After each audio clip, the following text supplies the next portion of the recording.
Ning, nangateng, Ning. Nangateng. Grabe na yan. 3 hours na. 3 hours. Sige. Uwihan mo pa.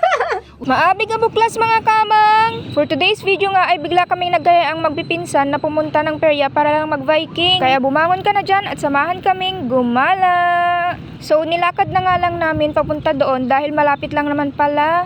Mga 1 million steps lang at voila, nakadating na nga agad kami. Akala nga namin literal na Viking lang ang sadya namin. Pero naakit na naman ng yuki-yuki ang mga akla. Habang naghihintay nga kami dito sa Gidli, shoutout muna pala kay Rafi Karase, sa bandang Bayakbak Herminal from Singapore. Kay Ayer Obvious from California na dati ding taga Bulinaw. Roby Ongria Flores from Laguna. And kay Mark Odero from River Village Resort and Restaurant. After 10 million hours nga ay dumiretso na agad kami dito sa Viking. Pero pagkalapit nga namin ay bigla kaming nagdalawang isip. Pero dahil pinsan nga namin si Jollibee, bumili na nga kami ng ticket. Pagkaagbot pa nga lang ng ticket ay parang nanghihina na agad ako. Umatras na nga yung isa naming kasama. Pati tong dalawang pinsan ko ay parang hindi na nagdadalawang isip. Parang 3 na. Pagkasakay nga namin ay parang nanginginig na buong pagkatao ko. Hala si OA.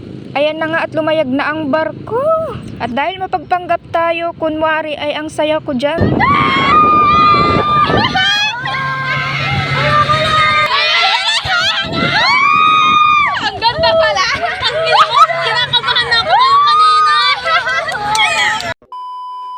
Pero ang totoo, halos naghihingalo na nga ako sa takot. Apaka-OA pa ng sigaw ko, parang nanganganak, katawar. Pagkatapos nga ng trahedyang iyon na nga tugtuhod naming bumaba. Kunwari strong ako dyan pero ang totoo sana dito na lang ako sumakay sa kabakabayo. Umalis na nga agad kami ng perya pagkatapos naming ipahamak sarili namin. Pagka-uwi nga ay halos di na makahakbang papasok sa kwarto tong pamangkin ko. Yun lang for today. Thank you for watching. Mwah!